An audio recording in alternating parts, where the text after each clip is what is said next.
وعلى آل سيدنا مولانا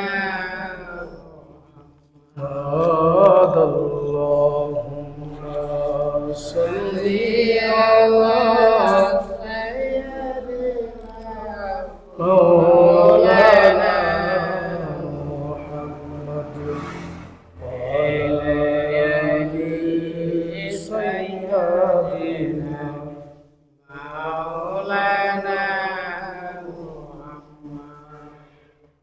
এই দুনিয়ায় মায়ায় পড়ে গেছ ভুলে আখিরাতকে এই দুনিয়ায় মায়ায় পড়ে গেছ ভুলে আখিরাতকে ভয়াবহ সেই কথাটা কেনে মনে রাখো না আল্লাহুম্মা সাল্লি আলা সাইয়্যিদিনা মাওলানা মুহাম্মদ ওয়া আলা আলি সাইয়্যিদিনা مولانا محمد نے کر کفر کو مٹایا کفر کو مٹا کر صداقت اٹھایا اللہم صلی علی سیدنا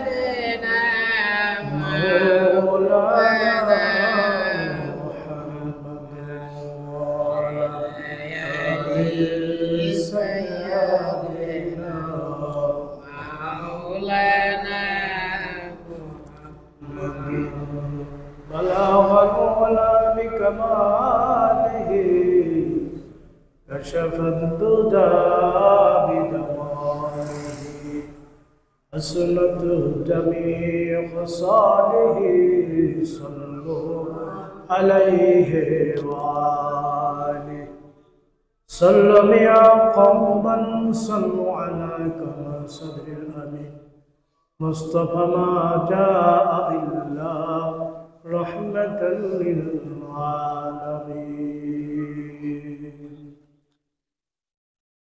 السلام عليكم ورحمة الله وبركاته সর্বপ্রথম আসুন আমরা সেই সত্তার শুকরিয়া জ্ঞাপন করি যিনি আপনাকে আমাকে হাজারো হাজারো সমস্যা থেকে সমাধান করিয়া বহাল তবিয়তের সাথে আজ পবিত্র শুক্রবার জুমার দিন জুমার নামাজ পড়ার জন্য আসার এবং বসার যে তৌফিকটুকু দান করে দিয়েছেন সেজন্য সকলে বলি আলহামদুলিল্লাহ। প্রিয় সম্মানিত হাজিরিন, আজকে আমাদের মাঝে শবে বরাত চলে এসেছে। শবে বরাতের অনুষ্ঠান ইনশাল্লাহ আমরা করতে যাচ্ছি, আমল করতে যাচ্ছি। আজকে রাত্রে শবে বরাত, ভাগ্য রজনী রাত যাকে বলা হয়, তকদির ফয়সালাকৃত রাত। আমি বলেছিলাম গত জুমায় যে মানুষের আমলনামা মহান রবের দরবারে পেশ করা হয়, হাজির করা হয়। যে সকালে এক গ্রুপ চলে যায় আমার আমলনামা নিয়ে পেশ করে দেয়, আবার বিকালে সন্ধ্যার সময় আরেক গ্রুপ চলে আসে। এরা আবার সারাদিন সারাদিন ভর থাকলো যে ফেরেশতারা, সন্ধ্যার সময় তারা চলে যায় সারাদিনের আমল নিয়ে। রাত ভর যে ফেরেশতারা থাকে তারা সকালবেলা চলে যায়। এইভাবে প্রতিনিয়ত প্রতিদিন পরিবর্তন করে করে ফেরেশতাদেরকে আমাদের জন্য পাঠানো হয় এবং তারা পরিবর্তিত হয়ে আমাদের আমলগুলি আল্লাহর দরবারে পেশ করেন। সারাদিন কি করেছি, সারা রাত কি করেছি।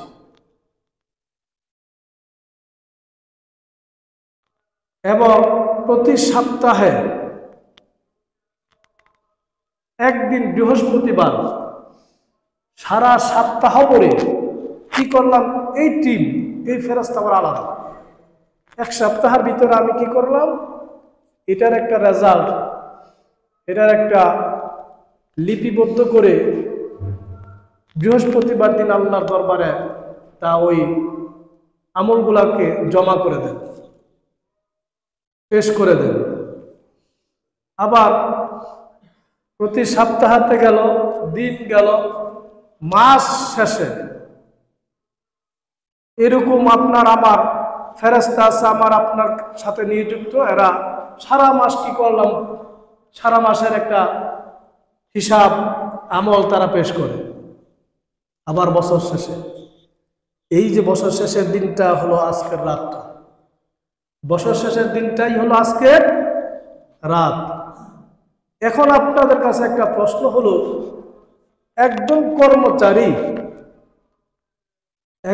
কর্মচারী একটা অফিসে কাজ করে, কাজ করতেছে সারা বছর, ভালোই কাজ করে, কোনো ছলচাতুরি করে না, চুরি করে না, কোনো গাফলতি করে না, কাজের মধ্যে কোনো ঘাটতি নাই।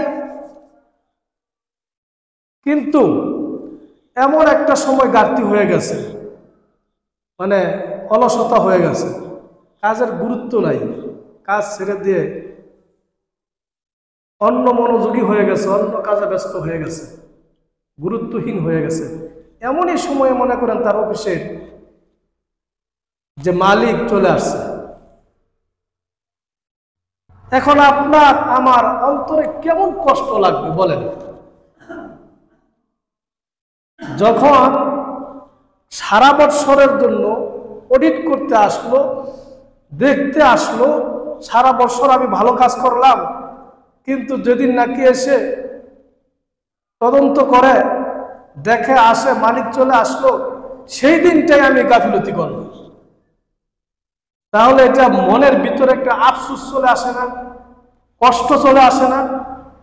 হাই রে, আমি কি করলাম, আমি সারা বছর তো ভালোই করছি, কোনো ত্রুটি করি নাই, কাজের মধ্যে কোনো গাফলতি করি নাই, কিন্তু এমন একটা সময় আমি গাফলতি করেছি যখন আমার মালিক চলে আসলো দেখার জন্য। এই আফসোস অন্তরে ঢুকে যায়, হায় আফসোস, কি করলাম, ব্যথা আর কষ্ট, ঠিক কিনা? হে মুসলমান ধর্মপ্রাণ ভাইয়েরা, দুনিয়ার ব্যাপারে তোমার সামান্য মালিকের সামনে যদি তুমি গাফলতি করো কাজের জন্য, আর তোমার আফসোসটা এত বেশি হয়ে যায়, দুঃখটা তোমার যদি এত বেশি হয়ে যায়, কষ্টটা যদি এত বেশি বেড়ে যায়, তাহলে কেন বাবুলা তোমাকে যেই মালিক বানাইলো, যেই মালিক তোমাকে কাজ করার জন্য এই মালিকের ক্ষমতা দিল, ঠিক কিনা? আজকে তুমি আফসোস করো এই মালিকের জন্য, কিন্তু তোমাকে কাজ করার জন্য মেধা দিল কে, বুদ্ধি দিল কে, শরীর শক্তি দিল কে?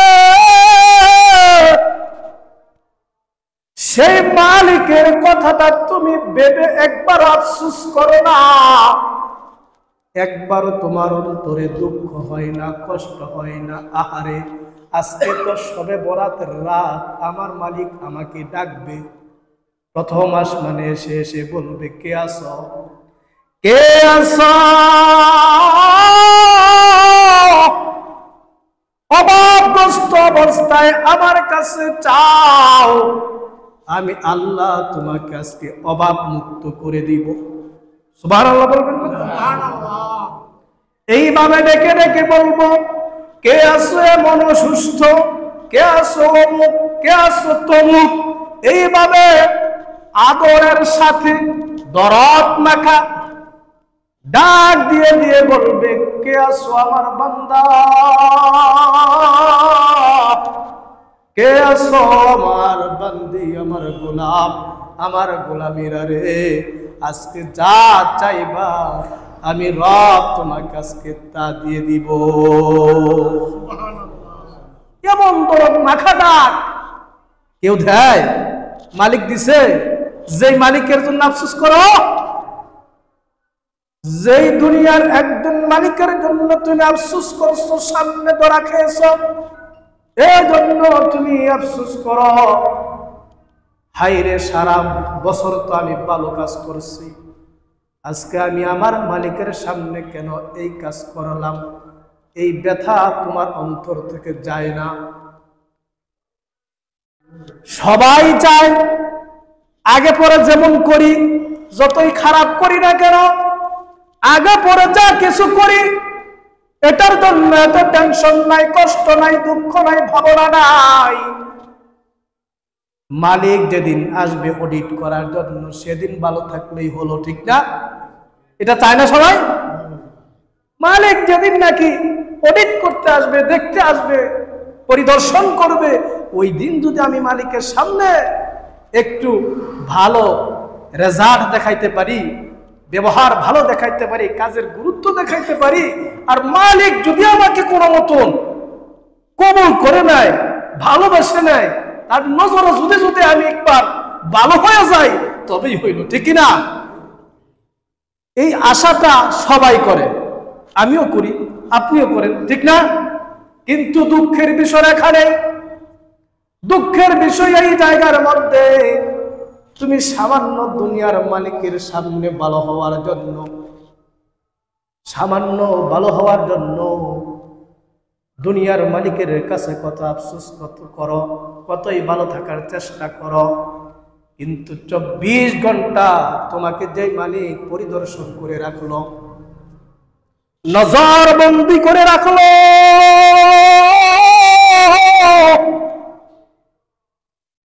24 ঘন্টা তোমার ভালো মন্দ সব কিছু তার দায়িত্ব রয়েছে, ঠিক না?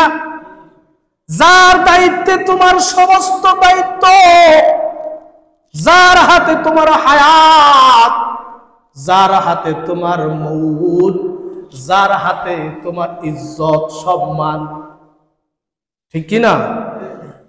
সেই মালিকের বিষয়ে, সেই মালিকের কাছে একটু ভালো থাকবা, এটার জন্য কোনো প্যারা নাই, এটার জন্য কোনো চিন্তা নাই, কোনো ভাবনা নাই। এখানেই বড় আফসোস লেগে যায় মুসলমান, এখানেই তো আফসোস, ঠিক না? এখানেই ব্যথা। মুসলমান দাবি করি, ইয়া আইয়ুহাল্লাযীনা আমানুত্তাকুল্লাহা হাক্কা তুকাতিহি ওয়া লা তামুতুন্না ইল্লা ওয়া আনতুম মুসলিমুন। রব্বে কারিম ডাক দে বলে, ও ঈমানদার, ও ঈমানদার, শোনো শোনো শোনো, তোমরা কিন্তু মুসলমান না হইয়া কবরে আসিও না, খাঁটি মুমিন মুসলমান না হইয়া কবরে রওনা করিও না। আমি আল্লাহকে না চিনিয়া কিন্তু কবরে আসিও না, আমি মাওলাকে না বুঝিয়া কিন্তু কবরে আসিও না। আমি মাওলাকে এমন ভাবে ভয় করো, আমি রবকে এমন ভাবে ভয় করো, যেই ভয় অন্তরে থাকলে পরে তোমার নামাজ পড়া লাগে, যেই ভয় থাকলে পরে তোমার গোশ খাওয়া লাগে না, সুদ খাওয়া ছেড়ে দাও। যেই ভয় অন্তরে থাকলে পরে ওজনে কম দিবা না, যেই ভয় থাকলে পরে তোমার জবান দিয়ে কখনো ধোঁকাবাজি করবা না, যেই ভয় থাকলে পরে তোমার জবান দিয়ে কাউকে কটু কথা বলবা না, মিথ্যা কথা বলবা না রে মুসলমান। এমন এমন একটা ভয় তোমার অন্তরে পয়দা করো, তবেই কিন্তু তুমি মুসলমান, তবেই কিন্তু তুমি ঈমানদার, তবেই কিন্তু তুমি মুমিন। আল্লাহু আকবার। আছে এই ভয়? আছে? অন্তরে কি এই ধরনের ভয় আছে? না, নাই। বলবো নাই। কেন নাই? কারণ এই আল্লাহকে ভয় করি, এই কথাটা আমরা স্বীকার করি, ঠিক না? যাকে প্রশ্ন করা হবে, মুসলমান সবাইকে, সব মুসলমান বলবে আল্লাহকে ভয় করি। কিন্তু যদি বলি যদি ভয় করো তাহলে আজান হলো মসজিদে না কেন? তাহলে মুখে বলা আর কাজে দুইটা দুই রকম না? যে ব্যক্তি অন্তর দিয়ে এক কথা, জবান দিয়ে এক কথা বলে, অন্তর দিয়ে আরেক কথা বলে, সে ব্যক্তি কি? আপনারা বলেন, সে ব্যক্তি কি? মুনাফিক। তুই মুসলমান দাবি করো কি করে? তোমার মুখ বলে এক কথা আর অন্তর বলে আরেক কথা।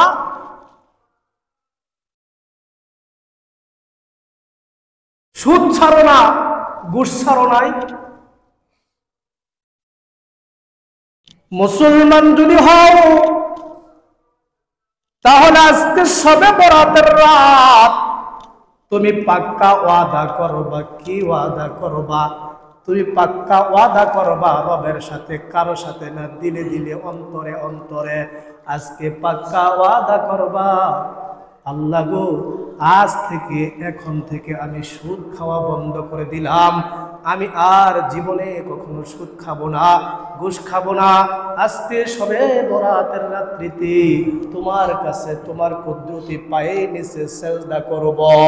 সেজদা করি আজকে তোমার কাছে তওবা করি, আমার পিছনের সমস্ত গুনাহ মাফ চাইব, কান্না করব, দুই চোখ দিয়ে কান্না করিয়া করিয়া তোমার কুদরতি পায়ে নিচে জমিটা ভিজাই দিব। গো আল্লাহ, দয়া করে তুমি পিছনের খাতাগুলি মাফ করিয়া দিও, আমাকে আর সুদ খাওয়াইও না, আর ঘুষ খাওয়াইও না। তবে কিন্তু তুমি সবে বরাতের রাত্রে তুমি আসতে পারো, ঠিক কিনা? নচেত আসা দরকার নাই। কেন নাই? আল্লাযীনা ইয়াকুলুনা আর-রিবা লা ইয়াকুমুনা ইল্লা কামা ইয়াকুমুল্লাযী ইয়াতাখাব্বাতুহুশ শাইতানু মিনাল মাস যালিকা বিআন্নাহুম ক্বালু ইন্নামাল বাই'উ মিসলুর রিবা وأحل الله البيع وحرم الربا আল্লাহু আকবার। আল্লাহ কি বললেন? আমি সুদকে হারাম করেছি, আমি সুদকে হারাম করেছি, আমি ব্যবসাকে হালাল করেছি, আমি ব্যবসাকে হালাল করেছি আর সুদকে আমি হারাম করেছি। এখন আপনারা বলবেন, আপনাদের কাছ থেকে জানতে চাই, আল্লাহ বলল এটা হারাম, এই হারামটা করা কি যাবেনি? হ্যাঁ, যদি আল্লাহকে বিশ্বাস করে থাকি, যদি ঈমান আনিয়া থাকি, পড়ি যদি লা ইলাহা ইল্লাল্লাহু মুহাম্মাদুর রাসূলুল্লাহ, এই কথা যদি আমরা জবান দিয়ে পড়িয়া থাকি রে মুসলমান, আর অন্তর দিয়া যদি বিশ্বাস করিয়া থাকি, তাহলে তো মুসলমান তুমি সুদের সাথে থাকতে পারো না। সুদের মাঝে 16টা ভয়াবহ আযাব আছে। কয়টা আযাব? কয়টা কয়টা আযাব সুদের মাঝে? 16টা। কয়টা? 16টা ভয়াবহ আযাব আমার জানা মতে আমি কালেক্ট করতাম পারি, আমি বলতে পারবো ইনশাআল্লাহ। সুদ আপনারা জানেন এটা ওয়াজ, যে মার সাথে জিনা করা, সুদ খাওয়া আর মার সাথে জিনা করা সমান, এই কথা জানি না? জানি তো মুসলমান। আর সুদ যে হারাম এই কথা তো জানি, জানি কি না? কিন্তু দুঃখ এটাই, মুসলমান দাবিও করি, আবার মসজিদের নামাজও পড়ি, আবার সুদও খাই। ঠিক না? দুঃখ তো এই জায়গার মধ্যে। আরে তুমি যদি মুসলমান হও তাহলে ছাড়ো, আর তুমি মুসলমান না হলে দরকার নাই, তোমারটা তুমি করো। কিন্তু তুমি সাইনবোর্ড লাগাও না আমি মুসলমান,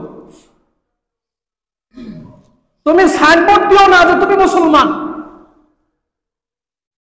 মুসলমানের চরিত্র এমন হয় না, কথায় কাজে এক থাকে। লা ইলাহা ইল্লাল্লাহু মুহাম্মাদুর রাসূলুল্লাহ সাল্লাল্লাহু আলাইহি ওয়াসাল্লাম, আমি ঈমান এনেছি একমাত্র রবের উপরে, আমি তার কথা মতো চলবো। কার কথা মতো? আমি আমার রবের কথা মতো চলবো। সুদের মধ্যে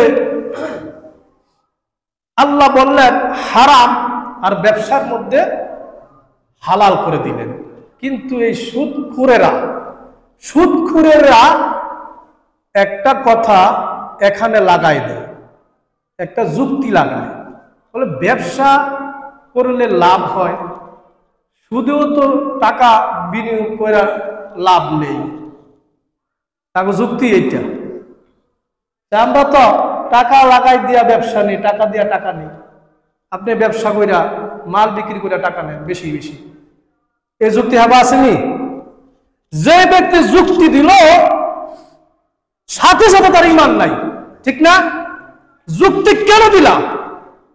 যেখানে আল্লাহ বলছে হারাম, বাস, আর কোনো শব্দ নেই, ঠিক না? আল্লাহ বলছে হারাম, বাস, আর এখানে কোনো ব্রেন খাটানোর কোনো দরকার নাই। তার নাম হলো ঈমান। তার নাম কি?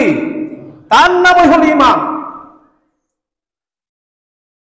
আর যদি এখানে তুমি যুক্তি খাটাও, তোমাকে শয়তান গ্রাস করেছে। কে? তোমাকে শয়তান গ্রাস করে ফেলেছে, এই কথা তো আল্লাহ বলছে। আল্লাহ 75 নম্বর আয়াতে কারিমার মধ্যে বলেন যে যারা নাকি যুক্তি দিছে তাদের ব্যাপারে শাস্তিটা কি বলছে। 275 নম্বর আয়াত সূরা বাকারা, আল্লাহ পাক রব্বুল আলামিন এই আয়াতে কারিমার মধ্যে উল্লেখ করে দিয়ে বলেন, যারা নাকি এই যে যুক্তি লাগাই দিয়া তারপরে সুদকে হালাল করতে চায়, তারা ব্যবসা করতে চায়, ব্যবসার সাথে তুলনা দিয়েছে। কাল কিয়ামতের মাঠে আল্লাহ পাক রব্বুল আলামিন এই যুক্তি দেওয়ার কারণে, এই সুদ খাওয়ার কারণে আল্লাহ পাক রব্বুল আলামিন কিয়ামতের মাঠে তাদেরকে পাগল অবস্থায় উঠাইবে। কি অবস্থায়? পাগল অবস্থা আল্লাহর সামনে দাঁড় করাইবে। জিনে ধরা রুগী দেখছেন? হ্যাঁ, আবল তাবল কয় না, উলঙ্গ হয়ে যায় না, মাথার সেন্স ঠিক নেই, জিনে ধরছে। আল্লাহ বললেন জিনে ধরা রোগীর মতো করে আমি তাদেরকে কাল কিয়ামতের মাঠে হাজির করব। ও দুনিয়ার মানুষ, তুমি তো দুনিয়ার মাঝে কত সম্মানী ছিলা, ব্রেন হারা হইয়া পাগল হইয়া পাগলির বেশে তুমি উঠবা শুধু এই যুক্তি দেওয়ার কারণে, সুদ খাওয়ার কারণে। এই মুসলমান, আল্লাহ পাক রব্বুল আলামিন এই যুক্তি দেওয়ার কারণে আরো একটা আযাব দিবেন। সেই আযাবটা হলো আল্লাহ পাক রব্বুল আলামিন গলার মধ্যে এমন একটা ফাঁস লাগাই দিবেন। ফাঁসি দিলে খক খক করে না, কিন্তু মরবে না। এমন আযাব লাগবে, এমন কষ্ট হবে যেন মরণ হয় না কেন। গলার মধ্যে ফাঁস লাগাই দিবে, শ্বাসরুদ্ধ অবস্থায় আল্লাহ পাক রব্বুল আলামিন কবর থেকে উঠাইবে। বলে নাউজুবিল্লাহ। কেন যুক্তি দাও ভাই? আল্লাহর সাথে যুক্তি দিও না। আল্লাহর কথা কথাই, যা বলছে তাই মানো, না মানলে যুক্তি দিও না। তোমার মন চাই করো, মুসলমান সাইনবোর্ড তুমি দিও না, ঠিক কিনা? মুসলমানের সাইনবোর্ড আর দিও না। আল্লাহর কথার সাথে তোমার কথা সাময়িক হয়, তর্ক বিতর্ক হয়, কেন হয়? আবার মুসলমানের সাইন দাও। আল্লাহ পাক রব্বুল আলামিন শুধু এই নয়, এই আয়াতে কারিমার শেষ অংশে বলেন, যারা সুদ খাও শুনে রাখো, তাহলে আমি আল্লাহ এবং আমার রাসূলের সাথে যুদ্ধ করার জন্য প্রস্তুত হয়ে যাও। নাউজুবিল্লাহ বলেন। কোথায় সুবহানাল্লাহ বলবেন আর কোথায় আলহামদুলিল্লাহ বলবেন? এই এলেম আমাদের নাই। যেখানে নাউজুবিল্লাহ বলবো সেখানে সুবহানাল্লাহ বলি। কি শিখলাম? শিখলাম কি? ইসলাম কিছুই শিখি নাই, কিন্তু দাবি করি আর বড় বড় বুলি ছাড়ি। কত মাসলা, কত ফতুয়া যে দেই, কিন্তু নিজের কাছে নাই, ঠিক কিনা? এ মুসলমান, কিয়ামতের মাঠে আল্লাহ পাক রব্বুল আলামিন ডাক দিয়ে বলবি, তুমি দুনিয়ার জমিনে সুদ খেয়েছিলে, আজকে আখিরাতে হাসরের মাঠে আমি বলেছিলাম, তোমাদেরকে জানাই দিয়েছিলাম, যারা সুদ খাও, সুদ খাওয়ার মধ্যে প্রথম অপরাধ, প্রথম যে গজব, সেইটা হবে আমার সাথে যুদ্ধ করা। এক নম্বরে হলো যারা সুদ খাইবা তারা যেন আমি আমার রাসূলের সাথে যুদ্ধ ঘোষণা করা হলো। আজকে সেই যুদ্ধের ফলাফল, অস্ত্র নাও, আমি আল্লাহর সাথে যুদ্ধ করো। যেহেতু সুদ খেয়েছ দুনিয়ার জমিনে, আমি বলছিলাম সুদ খেও না, সুদ খেয়েছো, আজকে আখিরাতে চলে আসো, হাসরের মাঠে চলে এসেছো, এখন তরবারি উঠাও আর আমি আল্লাহর সাথে স্বয়ং যুদ্ধ করো। নাউজুবিল্লাহ বলবেন না? আল্লাহর সাথে যুদ্ধ করা যাবে? কি বলেন? আরে মুসলমান, জানি তারপর খাই। আজকে শবে বরাতের রাত, আজকে এগুলো ছাড়তে হবে, তারপরে মসজিদে আসতে হবে। আর অনেক কথা ছিল কি কি থাকতে হবে আজকে, তারপর আসতে হবে, বলার সময় নাই। ধর্মপ্রাণ মুসলমান, সময় থাকলে বলতাম, যেহেতু সময় নাই, এলেম জানতে হবে, এলেম বুঝতে হবে। আল্লাহ পাক রব্বুল আলামিন আমাদের সকলকে দ্বীনি এলেম শিক্ষা করার, বুঝার জন্য তৌফিক দান করুক সকলে বলে আল্লাহুম্মা আমিন। আজকে শবে বরাতের রাত, আজকে কমিটির পক্ষ থেকে আমাদের কাছে যে সিদ্ধান্ত এসেছে, এটা হলো আজকে 8টায় আজান হবে, 8:30টায় এশার জামাত হবে। এশার জামাতের পর আমরা বয়ান শুনবো, বয়ান করব 30 মিনিট সর্বোচ্চ। তারপরে আমরা বয়ানের পরে শবে বরাতের নামাজ আদায় করব 12 রাকাত। কয় রাকাত? 12 রাকাত শবে বরাতের নামাজ আদায় করব। তারপরে আমরা হালকা জিকির করব, মিলাদ দিব। মিলাদের পরে তাবারক আছে আপনাদের জন্য, তাবারক নিয়ে বাড়ি ফিরে যেতে পারবো। ইচ্ছা করলে মসজিদেও সারা রাত আমরা আল্লাহর দরবারে কান্নাকাটি করতে পারবো ইনশাআল্লাহ।